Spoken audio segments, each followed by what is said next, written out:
ओम नमः शिवाय। शिव जी सदा सहाय। ओम नमः शिवाय। गुरु जी सदा सहाय। जय गुरु जी। शुक्राना गुरु जी। अनंतम अनंतम अनंतम शुक्राना गुरु जी। हर हर महादेव।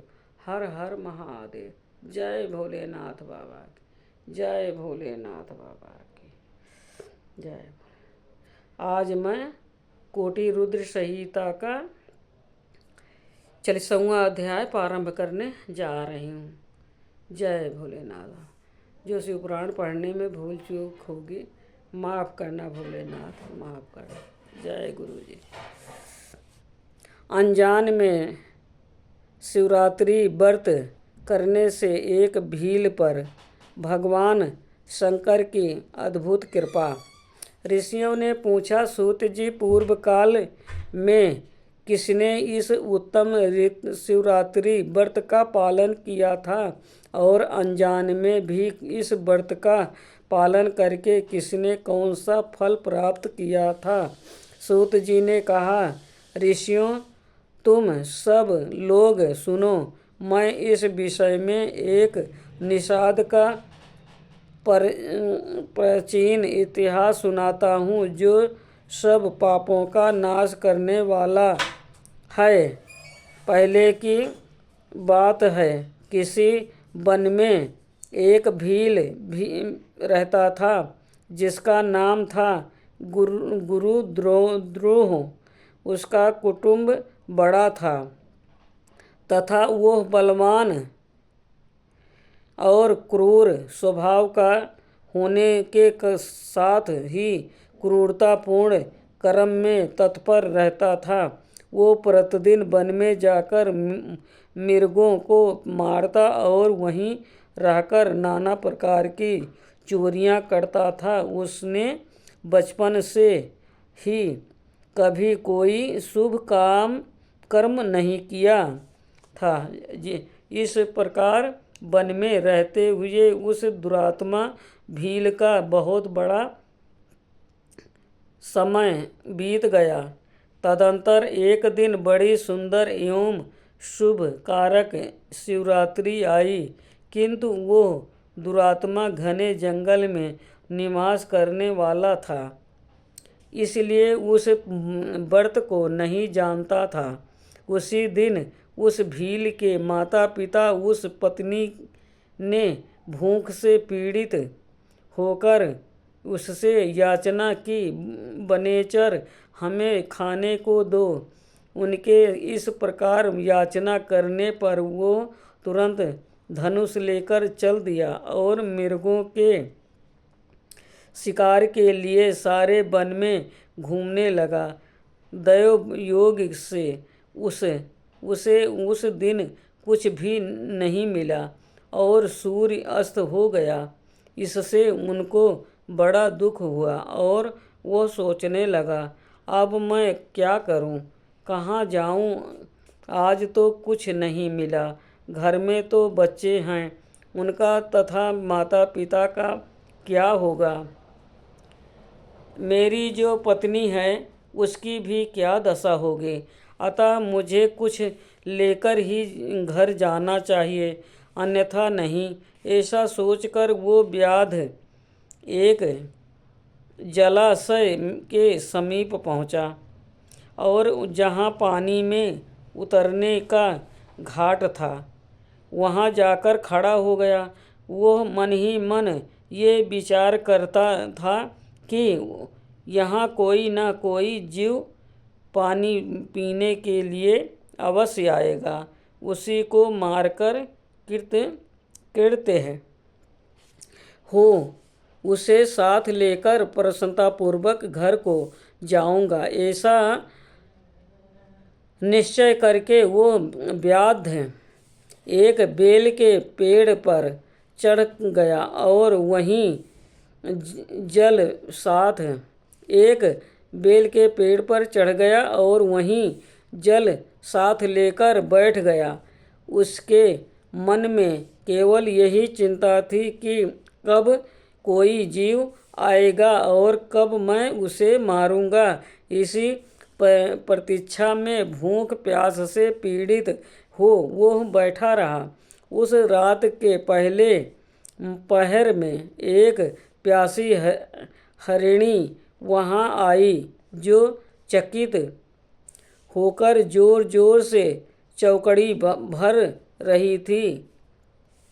ब्राह्मणों उस मिर्गी को देखकर व्याध को बड़ा हर्ष हुआ और उसने तुरंत ही उसके वध के लिए अपने धनुष पर एक बाण का साधन किया। ऐसा करते हुए उसके हाथ के धक्के से थोड़ा सा जल और बेलपात्र नीचे गिर पड़े।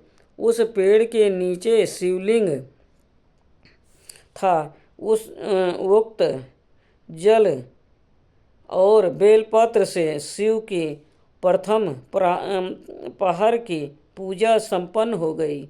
उस पूजा के महात्म्य से उस व्याघ्र का बहुत सा पातक तत्काल नष्ट हो गया।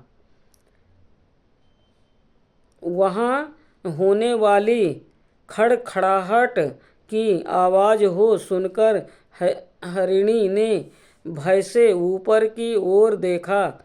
व्याध को देखते ही वो व्याकुल हो गई और बोली। मिर्गी ने कहा, व्याध, तुम क्या करना चाहते हो? मेरे सामने सच सच बताओ।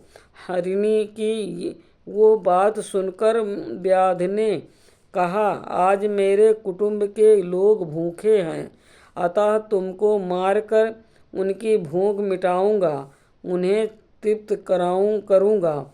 व्याध का वो दारुण वचन सुनकर तथा जिसे रोकना कठिन था, उस दुष्ट भील को बाण ताने देखकर मिर्गी सोचने लगी कि अब मैं क्या करूं, कहाँ जाऊं? अच्छा कोई उपाय रचती हूँ।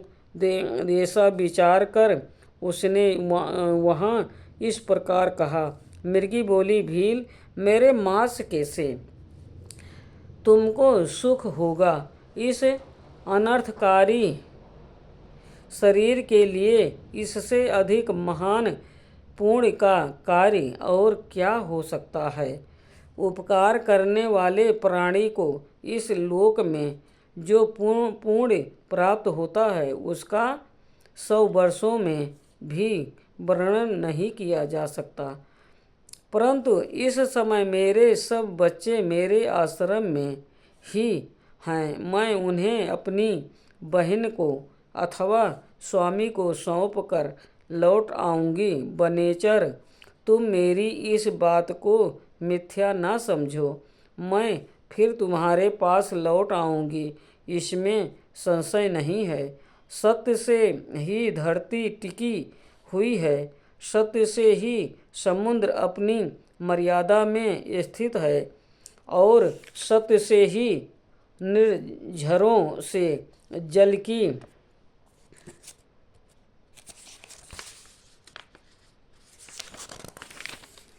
धाराएं गिरती रहती हैं।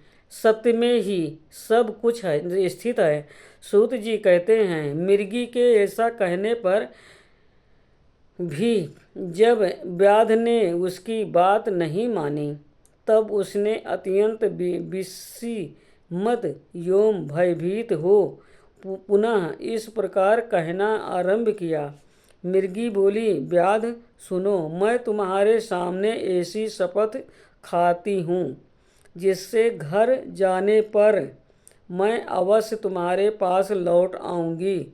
ब्राह्मण यदि वेद बेचे और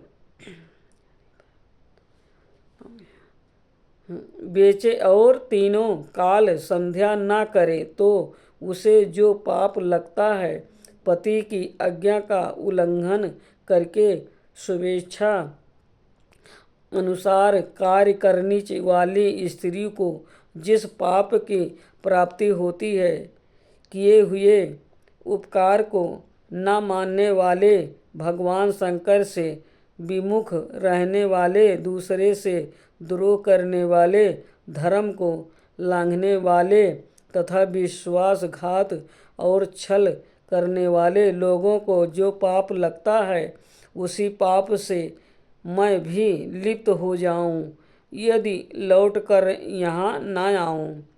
इस तरह अनेक शपथ खाकर जब मिर्गी चुपचाप खड़ी हो गई, तब उस व्याध ने उस पर विश्वास करके कहा, अच्छा अब तुम अपने घर को जाओ। तब वो मिर्गी बड़े हर्ष के साथ पानी पीकर अपने आश्रम मंडल में गई। इतने में ही रात का वो पहला पहर व्याध के संग जागते ही जागते बीत गया। तब उस हिरनी की बहन दूसरी मिर्गी जिसका पहली ने स्मरण किया था, उसी की राह देखती हुई जल पीने के लिए वहाँ आ गई। उसे देखकर भील ने स्वयं बाण को तरकस से खींचा। ऐसा करते समय पुनः पहले की भांति भगवान शिव के ऊपर जल और बेलपात्र गिरे। उसके द्वारा महात्मा शंभु के दूसरे पहाड़ की पूजा संपन्न हो गई। यद्यपि वो प्रसंग बस ही हुई थी, तो भी व्याघ के लिए सुखदायिनी हो गई। मृगी ने उसे बाण खींचते देख पूछा, बनेचर ये क्या करते हो? व्याघ ने पूर्ववत उत्तर दिया, मैं अपने भूखे कुटुंब को तृप्त करके लिए तुझे मारूंगा। ये सुनकर वो मिर्गी बोली। मिर्गी ने कहा, व्याध तुम मेरी बात सुनो, मैं धन्य हूँ, मेरा देह धारण सफल हो गया, क्योंकि इस अनित्य शरीर के द्वारा उपकार होगा, परंतु मेरे छोटे छोटे बच्चे घर में हैं। अतः मैं एक बार जाकर उन्हें अपने स्वामी को सौंप दूँ, फिर तुम्हारे पास लौट आऊँगी। व्याध बोला, तुम्हारी बात पर मुझे विश्वास नहीं है, मैं तुझे मारूंगा, इसमें संशय नहीं है। ये सुनकर वो हरिणी भगवान विष्णु की शपथ खाती हुई बोली, व्याध जो कुछ मैं कहती हूँ उसे सुनो। यदि मैं लौट कर न आऊँ तो अपना सारा पुण्य हार जाऊँ, क्योंकि जो बचपन देकर उससे पलट जाता है वो अपने पुण्य को हार जाता है। जो पुरुष अपनी विवाहिता स्त्री को त्याग कर दूसरी के पास जाता है, वैदिक धर्म का उल्लंघन करके कपोल कल्पित धर्म पर चलता है, भगवान विष्णु का भक्त होकर शिव की निंदा करता है, माता पिता की निर्धन तिथि को श्राद्ध आदि न करके उसे सूना बिता देता है, तथा मन में संताप का अनुभव करके अपने दिए हुए वचन को पूरा न करता है। ऐसे लोगों को जो पाप लगता है वही मुझे भी लगे यदि मैं लौट कर न आऊँ। सूत जी कहते हैं, उसके ऐसा कहने पर व्याध ने उस मृगी से कहा, जाओ मृगी। जल पीकर हर्षपूर्वक अपने आश्रम को गई। इतने में ही रात का दूसरा पहर भी व्याघ के जागते जागते बीत गया। इसी समय तीसरा पहर आरंभ हो जाने पर मृगी के लौटने में बहुत विलंब हुआ। जान चकित हो व्याध उसकी खोज करने लगा। इतने में ही उसने जल के मार्ग में एक हिरण को देखा। वो बड़ा हष्ट-पुष्ट था। उसे देखकर बनेचर को बड़ा हर्ष हुआ और वो धनुष पर बाण रखकर उसे मार डालने को उद्यत हुआ। ऐसा करते समय उसके प्रबुद्ध बस कुछ जल और बेलपात्र शिवलिंग पर गिरे। उससे उसके सौभाग्य से भगवान शिव के तीसरे पहर की पूजा संपन्न हो गई। इस तरह भगवान ने उस पर अपनी दया दिखाई। पत्तों से गिरने आदि का शब्द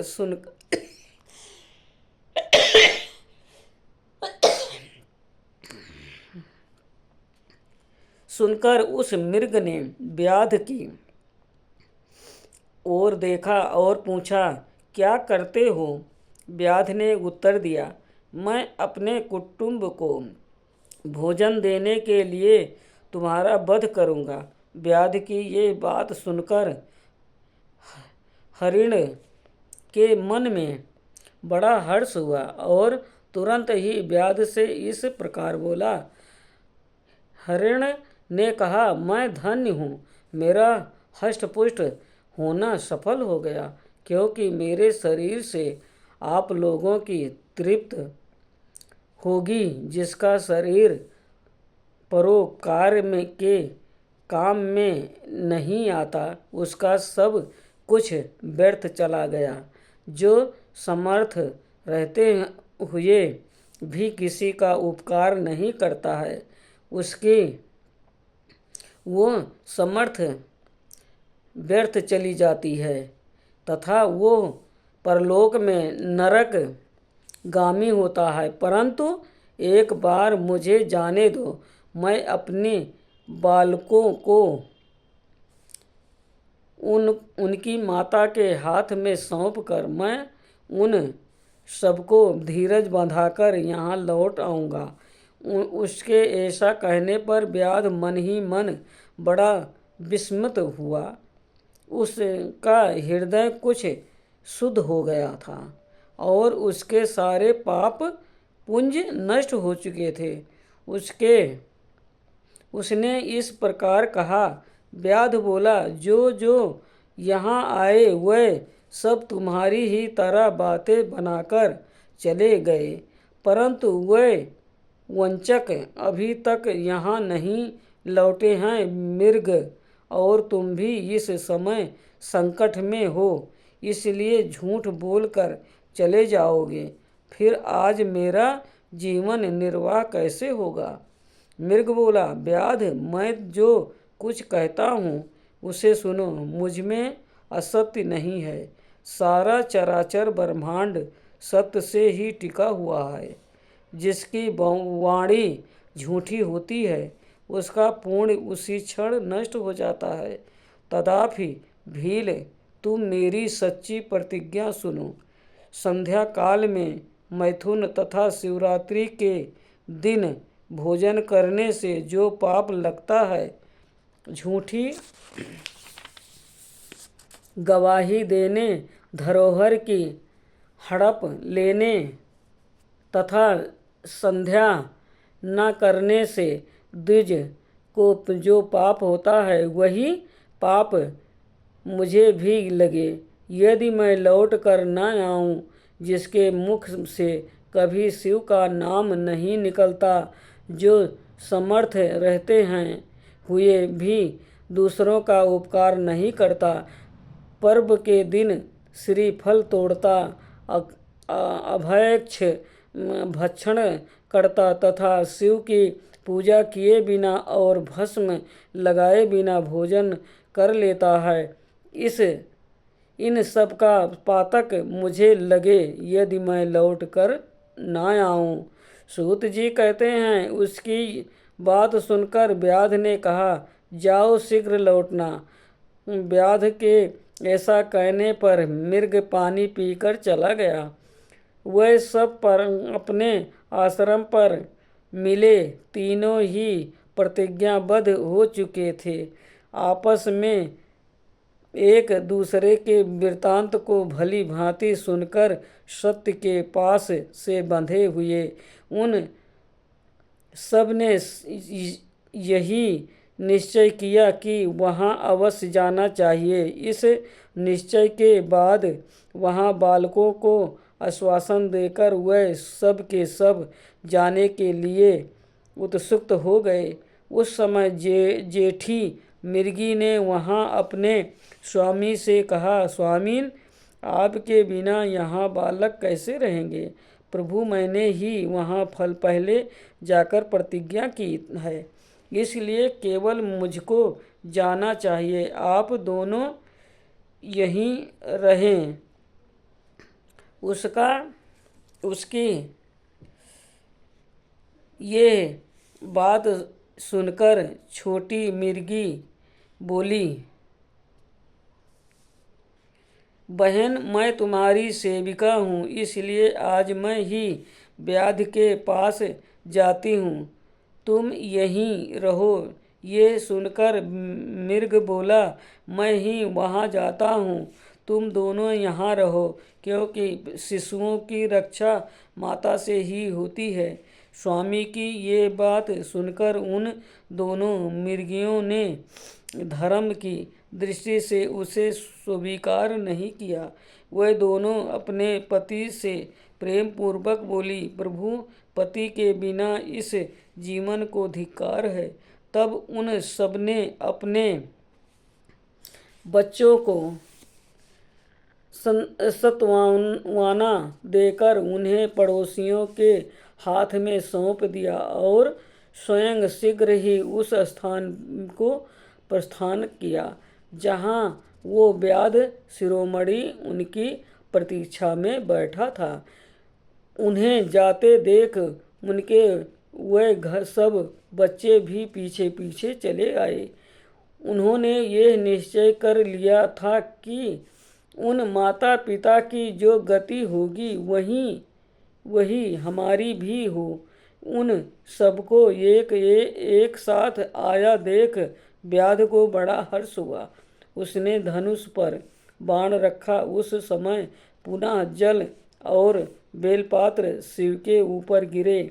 उससे शिव की चौथे पहर की शुभ पूजा भी संपन्न हो गई। उस समय व्याध का सारा पाप तत्काल भस्म हो गया।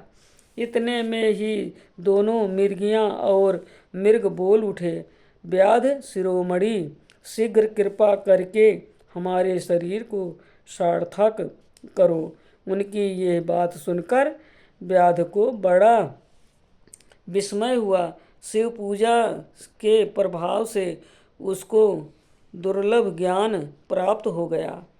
उसने सोचा, ये मृग ज्ञानहीन पशु होने पर भी धन्य है, सर्वथा आदरणीय है, क्योंकि अपने शरीर से ही परोपकार में लगे हुए हैं। मैंने इस समय मनुष्य जन्म पाकर भी किस पुरुषार्थ का प्रसाधन किया? दूसरे के शरीर को पीड़ा देकर अपने शरीर को पोसा है। प्रतिदिन अनेक प्रकार के पाप करके अपने कुटुंब का पालन किया है। हाय, ऐसे पाप करके मेरी क्या गति होगी? अथवा मैं किस गति को प्राप्त होऊंगा? मैंने जन्म से लेकर अब तक जो पातक किया है उसका इस समय मुझे स्मरण हो रहा है। मेरे जीवन को धिक्कार है। इस प्रकार ज्ञान संपन्न होकर व्याध ने अपने बाण को रोक लिया और कहा, श्रेष्ठ मृगो, तुम जाओ, तुम्हारा जीवन धन्य है। व्याध के ऐसा कहने पर भगवान शंकर तत्काल प्रसन्न हो गए और उन्होंने व्याध को अपने सम्मानित एवं पूजित स्वरूप का दर्शन कराया तथा कृपा पूर्वक उसके शरीर का स्पर्श करके उससे प्रेम से कहा, भील, मैं तुम्हारे व्रत से प्रसन्न हूँ, वर मांगो। व्याध भी भगवान शिव के उस रूप को देखकर तत्काल जीव मुक्त हो गया और मैंने सब कुछ पा लिया यूं कहता हुआ उसके चरण के आगे गिर पड़ा। उसके इस भाव को देखकर भगवान शिव भी मन ही मन बड़े प्रसन्न हुए और उसे गुह नाम देकर कृपा दृष्टि से देखते हुए उन्होंने उसे दिव्य वर दिए। शिव बोले, व्याध सुनो, आप आज से तुम सिरग बेरपुर में उत्तम राजधानी का आश्रय ले दिव्य भोगों का उपभोग करो। तुम्हारे वंश की वृद्धि निर्विघ्न रूप से होती रहेगी। देवता भी तुम्हारी प्रशंसा करेंगे। व्याध मेरे भक्तों पर स्नेह रखने वाले भगवान श्री राम एक दिन निश्चय ही तुम्हारे घर पधारेंगे और तुम्हारे साथ मित्रता करेंगे। तुम मेरी सेवा में मन लगाकर दुर्लभ मोक्ष पा जाओगे। इसी पर समय वह सब मृग भगवान शंकर का दर्शन और प्रणाम करके मृग योनि से मुक्त हो गए तथा दिव्य देहधारी हो विमान पर बैठकर शिव के दर्शन मात्र से शाप मुक्त हो दिव्य धाम को चले गए। तब से अर्बुद पर्वत पर भगवान शिव व्याधेश्वर के नाम से प्रसिद्ध हुए, जो दर्शन और पूजन करने पर तत्काल भोग और मोक्ष प्रदान करने वाले हैं। महर्षियों, वो व्याध भी उस दिन से दिव्य भोग का उपभोग करता हुआ अपनी राजधानी में रहने लगा। उसने भगवान श्री राम की कृपा पाकर शिव का संयुज पर्याप्त कर लिया। अनजाने में ही इस व्रत का अनुष्ठान करने से उसको संयुज मोक्ष मिल गया। फिर जो भक्ति भाव से संपन्न होकर इस व्रत को करते हैं, वह शिव का शुभ संयुज प्राप्त कर ले। इसके लिए तो कहना ही क्या है। संपूर्ण सहस्त्रों तथा अनेक प्रकार के धर्मों के विषय में भली भांति विचार करके इस शिवरात्रि व्रत को सबसे उत्तम बताया गया है। इस लोक में जो नाना प्रकार के व्रत विविध तीर्थ, भांति भांति के विचित्र दान, अनेक प्रकार के यज्ञ, तरह तरह के तप तथा बहुत से जप हैं, वह सब इस शिवरात्रि व्रत की समानता नहीं कर सकते। इसलिए अपना हित चाहने वाले मनुष्य को इस शुभतर व्रत का अवश्य पालन करना चाहिए। यह शिवरात्रि व्रत दिव्य है। इससे सदा भोग और मोक्ष की प्राप्ति होती है। महर्षियों, यह शुभ शिवरात्रि व्रत राज के नाम से विख्यात है। इसके विषय में सब बातें मैंने तुम्हें बता दी। अब और क्या सुनना चाहते हो? आज का कोटि रुद्र संहिता का 40वां अध्याय संपूर्ण हुआ। ओम नमः शिवाय। शिव जी सदा सहाय। ओम नमः शिवाय। गुरु जी सदा सहाय। जय गुरु जी। शुक्राना गुरु जी। अनंतम अनंतम अनंतम शुक्राना गुरु जी। हर हर महादेव। हर हर महादेव। जय भोलेनाथ बाबा की। जय भोलेनाथ। जो शिवपुराण पढ़ने में भूल चूक हुई हो माफ़ करना भोलेनाथ, माफ़।